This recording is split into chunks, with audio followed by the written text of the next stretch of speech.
जय हिंद दोस्तों, कैसे हो आप सभी। उम्मीद है सब अच्छे होंगे। आपका स्वागत है एसजी ट्रैक में।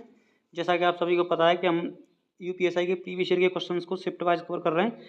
ये हमारा 2/12/2021 को जो थर्ड शिफ्ट में हिंदी का पेपर आया था, जो 40 प्रश्न थे, उन सभी को डिस्कस करेंगे। ये हमारा तीसरा प्रैक्टिस सेट है। इससे पहले हमने इस डेट के दोनों शिफ्टों को कवर किया है।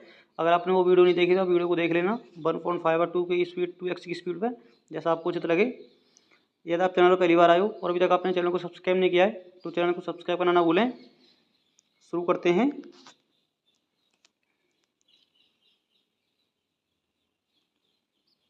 पहला प्रश्न है, इनमें से कौन सी भाषा संस्कृत भाषा की अपभ्रंश है। ऑप्शन है ब्रजभाषा, पाली, खड़ी बोली, प्राकृत। इसका राइट आंसर हो जाएगा ऑप्शन बी, पाली। पाली भाषा संस्कृत भाषा की अपभ्रंश है। हिंदी की आदिजनी संस्कृत है। भाषा का विकास क्रम संस्कृत, पाली, प्राकृत, अपभ्रंश, अवट, हिंदी। आपको एक साथ बोलना है कैसे, संस्कृत, पाली, प्राकृत, अपभ्रंश, अवट, हिंदी। आगे चलते हैं प्रश्न नंबर 2 की ओर। इनमें से किसकी वर्तनी शुद्ध है। संगीतज्ञ, संगीतय, संगीतज्ञ, संगीतज्ञ। आपसे पूछा है कि संगीतज्ञ होता है वो कैसे लिखा जाता है, तो इसका राइट आंसर हो जाएगा ऑप्शन ए, संगीतज्ञ। ऐसे लिखा जाएगा, आप देख सकते हो। आगे चलते हैं। राजा का विलोम शब्द कौन सा होगा। ऑप्शन है रानी, प्रजा, रंक, सेनापति। इसका राइट आंसर हो जाएगा ऑप्शन सी, रंक। राजा का विलोम शब्द रानी, प्रजा एवं रंक तीनों होते हैं, किंतु यहाँ भर्ती बोर्ड द्वारा विकल्प सी, रंक, को सही उत्तर माना गया है। आपको याद रखना है। आगे चलते हैं। किरण का पर्यायवाची कौन सा है। किरण का पर्यायवाची कौन सा होगा। ऑप्शन है भानुजा, रसिका, तटिनी, रश्मि। इसका राइट आंसर हो जाएगा ऑप्शन डी, रश्मि। किरण का पर्यायवाची कौन सा होगा, रश्मि। किरण के अन्य पर्यायवाची के बारे में बात करें तो इसके अन्य पर्यायवाची हैं मयूख, अंशु, मरीचि, प्रभा। आगे बात करते हैं। छ ध्वनि का उच्चारण स्थान कौन सा होगा। ऑप्शन है ओष्ठ्य, तालव्य, वत्स्य, और डी ऑप्शन है आपका दंत्य। तो इसका राइट आंसर हो जाएगा ऑप्शन बी, तालव्य। आपको ऐसे याद रखना है, इसी ऐसा नाम तालव्य। इसमें पूरा छोटी, बड़ी और च वर्ग और य और श इसमें आते हैं। अगर हम दंत की बात करें वहीं, तो दंत में क्या क्या आता है, त वर्ग और ल और स। ओष्ठ की बात करें ओ, उ और प वर्ग। वत्स्य में बात करें न, र और ल। आगे चलते हैं। रामचरितमानस की रचना किस भाषा में हुई है। काफ़ी इम्पोर्टेंट प्रश्न है, याद रखना है आपको। रामचरित की रचना किस भाषा में है। ऑप्शन है आपके अवधी, ब्रज, भोजपुरी, मागधी। इसका राइट आंसर हो जाएगा ऑप्शन ए, अवधी। रामचरितमानस की रचना किस भाषा में है, अवधी में। रामचरितमानस अवधी भाषा में गोस्वामी तुलसीदास द्वारा रचित प्रसिद्ध ग्रंथ है। यदि आपसे पूछे कि रामचरितमानस की रचना किसने की, तो इसकी रचना की गोस्वामी तुलसीदास जी ने। रामचरितमानस में 7 कांड है। यदि आपसे पूछे कि इसमें कांड कितने हैं, तो उसमें 7 कांड हैं। आगे चलते हैं। इसके कांडों के बारे में जानते हैं। इसमें 7 कांड कौन कौन से हैं, एक बार देखेंगे। रामचरितमानस 7 कांड कौन कौन से हैं। बालकांड, अयोध्याकांड, अरण्यकांड, किष्किंधाकांड, सुंदरकांड, लंकाकांड और एवं उत्तराकांड। छंदों की संख्या के अनुसार बालकांड और किष्किंधाकांड क्रमशः सबसे बड़े और सबसे छोटे हैं। यदि हम बात करें सबसे बड़ा कांड कौन सा है, तो उसमें सबसे बड़ा कांड है आपका बालकांड, और सबसे छोटे की बात करें सबसे छोटा है किष्किंधाकांड। आगे चलते हैं। कवि शब्द का स्त्रीलिंग कौन सा होगा। ऑप्शन आपके कवित्री, लेखिका, कवयित्री, कवित्री। इसका राइट आंसर हो जाएगा ऑप्शन सी, कवयित्री। आपसे शुद्ध लिखने के लिए पूछ लेता है, तो आपको देख लेना है कवित्री कैसे लिख रहा है, कवयित्री। आगे चलते हैं। अनाड़ी का तत्सम रूप कौन सा होगा। ऑप्शन है अनार्य, अन्यत्र, अट्टालिका, अन्यत्र। तो इसका राइट आंसर हो जाएगा ऑप्शन ए, अनार्य। अनाड़ी का तत्सम रूप क्या होगा, अनार्य। आगे चलते हैं। प्रश्न नंबर 9 है, व्यास का विलोम कौन सा होगा। ऑप्शन है संगीन, संश्लेषण, समास, संक्षेप। इसका राइट आंसर हो जाएगा ऑप्शन सी, समास। व्यास का विलोम शब्द क्या होगा, समास। कुछ विलोम शब्द दिए गए उनको देख लेते हैं। व्यास का समास, संश्लेषण का विश्लेषण, संक्षेप का विस्तार, आविर्भाव का त्रोभाव, तिमिर का आलोक। आगे चलते हैं। प्रश्न नंबर 10, यद्यपि शब्द में कौन सी संधि प्रयुक्त है। ऑप्शन है यड़, विसर्ग, व्यंजन स्वर। तो इसका राइट आंसर हो जाएगा ऑप्शन ए यड़ संधि। यद्यपि शब्द में कौन सी संधि है? यड़ संधि।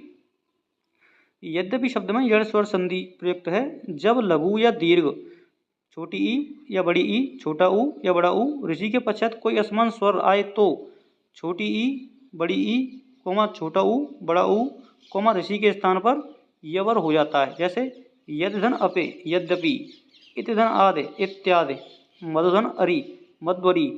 काफ़ी इंपॉर्टेंट है, याद रखना है, एग्जाम यहाँ से प्रश्न पूछ लेता है।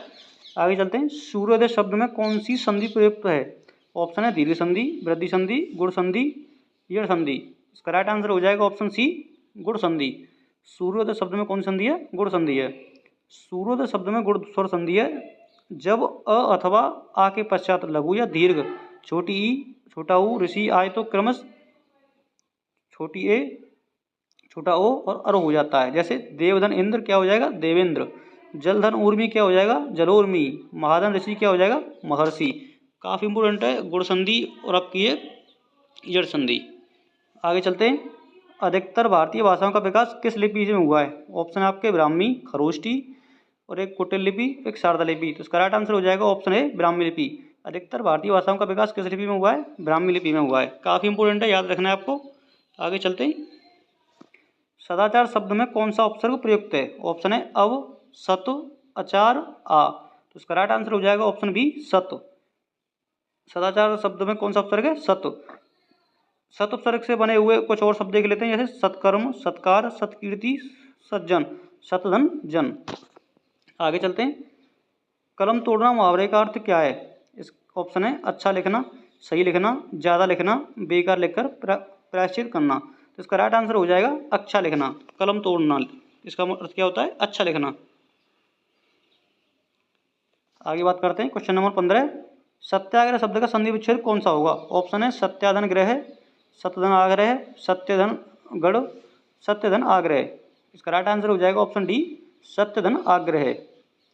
सत्याग्रह शब्द में दीर्घ स्वर संधि है, इसका संधि विच्छेद होगा सत्याग्रह बराबर सत्यधन आग्रह। यदि प्रथम पद के अंत में दीर्घ या ह्रस्व छोटा ऊ, छोटी ई और ऊ हो तथा द्वितीय पद के आदि में भी दीर्घ या ह्रस्व छोटा आ, छोटी ई और छोटा ऊ आए तो दोनों मिलकर दीर्घ आ ई ऊ हो जाता है। जैसे परमधन अर्थ, परमार्थ, सत्यधन आग्रह, सत्याग्रह। आगे विद्याधनालय, विद्यालय। जैसे हिमधनालय, हिमालय, देवधनालय, देवालय। इसके काफ़ी सारे एग्जाम्पल हैं, धीरे धीरे करके आपको बताते रहेंगे। आगे चलते हैं।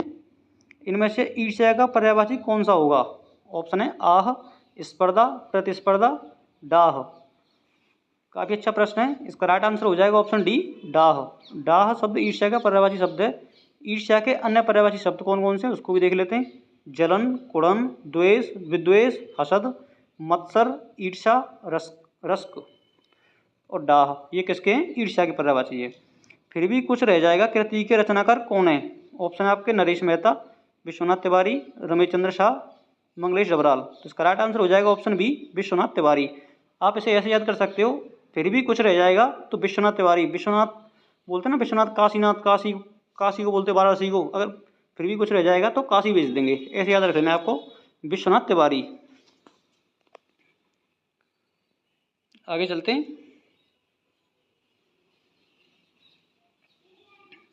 प्रश्न नंबर 18। व्याप्त शब्द में कौन सी संधि है? ऑप्शन है आपके गुण, दीर्घ, अयादि, यड़। इसका राइट आंसर हो जाएगा ऑप्शन डी यड़ संधि। व्याप्त शब्द में यड़ संधि है जब ह्रस्व दीर्घ छोटी ई, बड़ी ई, छोटा ऊ और ऋषि के पश्चात कोई असमान स्वर आए तो छोटा ई, बड़ी ई, छोटा ऊ ऋषि के स्थान पर यवर हो जाता है। जैसा कि हम ऊपर पढ़ के आ चुके हैं। जैसे ये व्याप्त को तोड़ेंगे तो कैसे टूटेगा? ये विधन आप्त, ये हो जाएगा व्याप्त। अनुधन अय, ये हो जाएगा अनुव्यय। मात्रधन आज्ञा, मात्राज्ञा। आप उम्मीद है कि आप अच्छे से समझ पा रहे होंगे। दोस्तों, आपको वीडियो अगर अच्छी लग रही हो तो वीडियो को अभी तक आपने लाइक नहीं किया है और चैनल को सब्सक्राइब नहीं किया है, चैनल को सब्सक्राइब कर लें, आपका अपना चैनल है। आगे चलते हैं।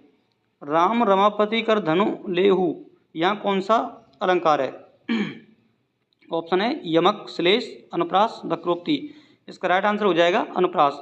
राम रमापति कर धनु लेहू पंक्ति में अनुप्रास अलंकार है। अनुप्रास दो शब्दों से मिलकर बना है, अनुधन प्रास। अनु का अर्थ तो है बार बार, तब प्रास का अर्थ है वर्ड होता है। अर्थात किसी वर्ण के बार बार आवर्ती होने से जो चमत्कार उत्पन्न होता है वहाँ पर अनुप्रास अलंकार होता है। इसका एक और एग्जाम्पल है, काफ़ी इंपोर्टेंट है। तरने तटुजा तटतमाल तरवर बहुछाए, कई बार एग्जाम में पूछा गया है। ये हमारा गद्यांश आ गया जिसमें हमें 20 से लेकर 22 तक प्रश्नों के उत्तर देने। इससे पहले हम एक बार गद्यांश को पढ़ेंगे अच्छे से, फिर इसके आंसर देंगे। बातचीत करते समय हमें शब्दों के चयन पर विशेष ध्यान देना चाहिए क्योंकि सम्मानजनक शब्द उदात्त और महान बनाते हैं। बातचीत को सुगम एवं प्रभावशाली बनाने के लिए सदैव प्रचलित भाषा का ही प्रयोग करना चाहिए। अत्यंत साहित्यिक एवं क्लिष्ट भाषा के प्रयोग से कहीं ऐसा न हो कि हमारा व्यक्तित्व चोट खा जाए। बातचीत में केवल विचारों का ही आदान प्रदान नहीं होता है बल्कि व्यक्तित्व का भी आदान प्रदान होता है। अतः शिक्षक वर्ग को शब्दों का चयन सोच समझ कर करना चाहिए। शिक्षक वास्तव में एक अच्छा अभिनेता भी होता है जो अपने व्यक्तित्व, शैली, बोलचाल और हाव भाव के विद्यार्थियों का ध्यान अपनी ओर आकर्षित करता है और उन पर सभी अपनी छाप छोड़ता है। हमने अच्छे से इसको पढ़ा, अब इसके आंसर देंगे। शिक्षक वर्ग को कैसे बोलना चाहिए? ऑप्शन है बिना सोचे समझे, तुरंत, ज़्यादा, सोच समझ कर। जैसा कि हम ऊपर पढ़ के आए हैं, बिना सोचे समझे नहीं देंगे, तुरंत नहीं देंगे, ज़्यादा नहीं देंगे, तो देंगे सोच समझ कर। कैसे बोलना चाहिए? सोच समझ कर, जैसा कि हम ऊपर पढ़ के आए हैं। आगे चलते हैं। उपयुक्त गद्यांश का उचित शीर्षक क्या होना चाहिए? साहित्यिक भाषा, बातचीत की कला, शब्दों का चयन, व्यक्तित्व का प्रभाव। इसमें किसके बारे में बात हो रही थी? शब्दों के बारे में बात हो रही थी। कैसे बोलना चाहिए, कैसे हमें बोलना चाहिए, शिक्षक के बारे में कैसे शब्दों का आदान प्रदान करना चाहिए। तो किसका हो रहा था? ये शब्दों का चयन के बारे में। इसका शीर्षक क्या हो जाएगा? तो इसका शीर्षक हो जाएगा शब्दों का चयन। आगे है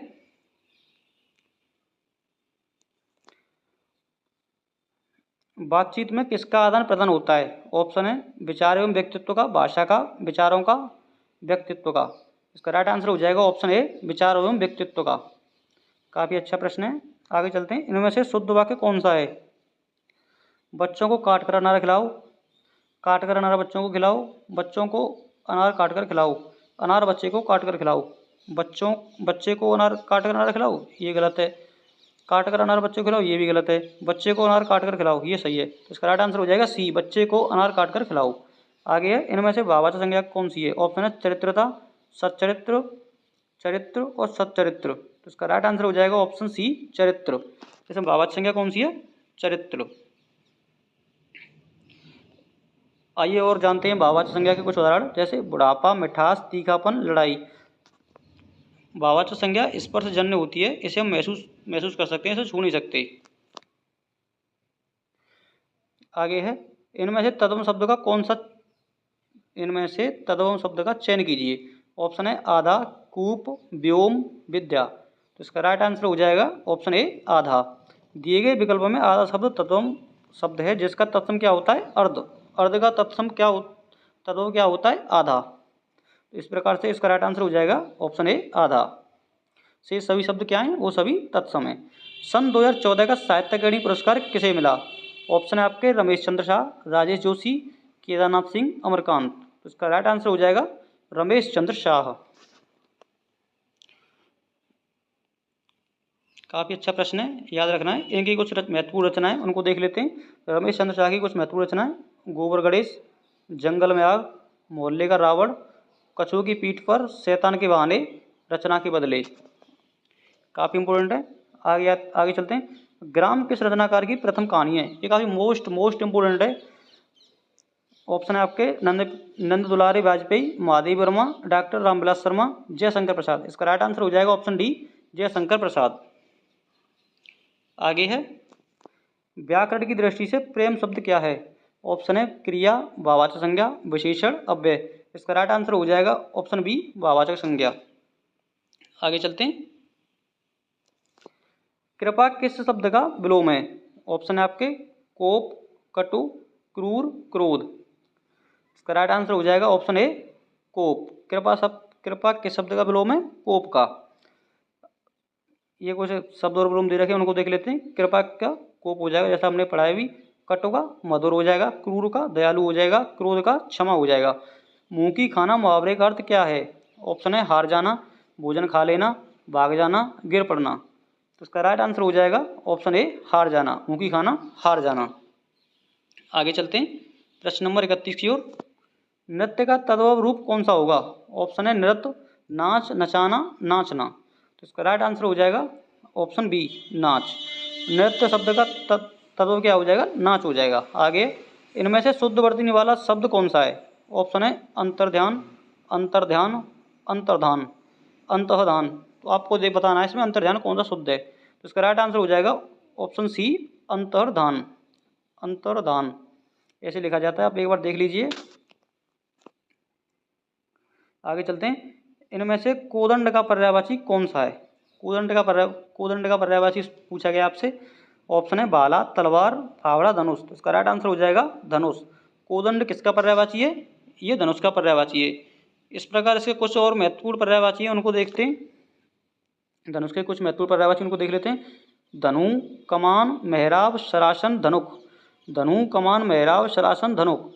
तलवार के देख लेते हैं। करवाल, चंद्रहास, खड़ग, असी, कृपाण, चंद्रहास। ये काफ़ी मोस्ट इंपोर्टेंट है।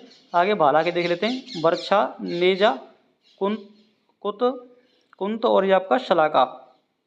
आगे चलते हैं। मोर का तत्सम शब्द कौन सा होगा? ऑप्शन है मयूर, मोयूर, मऊर, मोर। इसका राइट आंसर हो जाएगा ऑप्शन ए, मयूर। आ गया ख्य वर्ड किसके योग से बना है? ख्य किसके योग से बना है? ऑप्शन है आप देख सकते हो। आधा का और छ, आधा का और ख्य, आधा का और श अभिषेक वाला, आधा क और च। तो इसका राइट आंसर हो जाएगा ऑप्शन सी, क धन आधा अभिषेक वाला श। संयुक्त व्यंजन के बारे में बात करें तो संयुक्त व्यंजन हमारे 4 होते हैं। छत्र, ग्र, छत्र, ज्ञ, श्रेय। अगर हम इसको ख के बारे में तो इसको तोड़ेंगे तो कैसे तोड़ेंगे? इसको आधा का और अभिषेक वाला शा। और त्र को तोड़ेंगे तो युवत आधा ता और र। और ज्ञ को तोड़ेंगे तो आधा ज और अइया। और श्रेय को तोड़ेंगे सीटी वाला सा धन, सीटी वाला आधा शा धन रा। आगे चलते हैं। आप अच्छे समझ चुके होंगे। जैसा कि हमने पीछे ही बताया था, अगर आपसे पूछे कि टोटल संयुक्त वर्ड कितने हैं तो संयुक्त वर्ड आपके 8 हैं। और संयुक्त व्यंजन कितने हैं तो 4 हैं। और संयुक्त स्वर भी आपके 4 ही होते हैं। इस प्रकार से संयुक्त वर्ड आपके 8 होते हैं। काफ़ी मोस्ट इंपोर्टेंट है, याद रखना है। आगे चलते हैं। विस्मय स्थायी भाव किस रस में होता है? ऑप्शन है शांत रस, हास्य रस, विवश रस, अद्भुत रस। इसका राइट आंसर हो जाएगा ऑप्शन डी, अद्भुत रस। विस्मय स्थायी भाव अद्भुत रस में होता है। किसी असाधारण वस्तु को देखकर मन में जब विस्मय नामक स्थायी भाव की जागृति होती है तब अद्भुत रस की निष्पत्ति होती है। इसका उदाहरण देख लेते हैं। अखिल भुवन चल अचल सब हरि मुख में लखी मातु, चकित भई गदगद वचन विकसित द्रघु पुलकातु। यहाँ कौन सा रस है? यहाँ अद्भुत रस है। आगे चलते हैं। इनमें से कौन सा शब्द उपसर्ग रहते? ऑप्शन है प्रत्यर्पण, समगम, विमोचन, क्रोध। तो इसका राइट आंसर हो जाएगा ऑप्शन डी, क्रोध। क्रोध शब्द उपसर्ग रहते, जबकि प्रत्यर्पण में प्रत्यय है और समगम में सम है और विमोचन में विउपसर्ग लगा हुआ है। आगे मनोहर शब्द में कौन सी संधि प्रयुक्त है? काफ़ी अच्छा प्रश्न है। व्यंजन संधि, विसर्ग संधि, यड़ संधि, यो स्वर संधि। तो इसका राइट आंसर हो जाएगा ऑप्शन बी, विसर्ग संधि। इसको अगर हम तोड़ेंगे तो कैसे टूटेगा ये? मनः धन हर यानी मनोहर, मनः धन रमा, ये हो जाएगा मनोरमा, यशोधन दा, ये हो जाएगा यशोदा। आगे बात करते हैं प्रश्न नंबर 39 की ओर। शांत रस का स्थायी भाव कौन सा है? ऑप्शन है श्रृंगार, निर्वेद, रति, गिलानी। इसका राइट आंसर हो जाएगा ऑप्शन बी, निर्वेद। शांत रस का स्थायी भाव क्या होता है? शांत। शांत रस का स्थायी भाव क्या होता है? निर्वेद। शांत रस का स्थायी भाव निर्वेद है। रस की उत्पत्ति मन की विभिन्न प्रवृत्तियों से होती है। इन प्रवृत्तियों को स्थायी भाव कहा जाता है, जो इस प्रकार के सभी रसों के स्थायी भाव देख लेते हैं एक बार कौन कौन से हैं। काफ़ी मोस्ट इंपोर्टेंट आपको याद रखना है। कैसे हैं? रस का स्थायी भाव है श्रृंगार, रस का स्थायी भाव है रति, हास्य रस का हास, रौद्र का क्रोध, करुण का शोक, विवश का जुगुप्सा या घृणा, भयानक को भय, वीर को उत्साह, अद्भुत को ये हो जाएगा विस्मय, शांत का निर्वेद। आगे चलते हैं। प्रश्न नंबर 40 जो कि हमारा आज का लास्ट प्रश्न है। जो ईश्वर में विश्वास रखता हो के लिए एक शब्द कौन सा होगा? ऑप्शन है नास्तिक, आस्तिक, अवनीत, मेधावी। इसका राइट आंसर हो जाएगा ऑप्शन बी, आस्तिक। जो ईश्वर में विश्वास रखता हो के लिए शब्द कौन सा है? आस्तिक। काफ़ी मोस्ट इंपोर्टेंट है। और जो ईश्वर में विश्वास नहीं रखता हो उसको बोलते हैं नास्तिक। असाधारण मेधा या असाधारण मेधा बुद्धि वाला उसको बोलते हैं मेधावी। ये थे हमारा आज का हिंदी का प्रैक्टिस सेट। दोस्तों आपको वीडियो कैसी लगी कमेंट बॉक्स में जरूर बताना।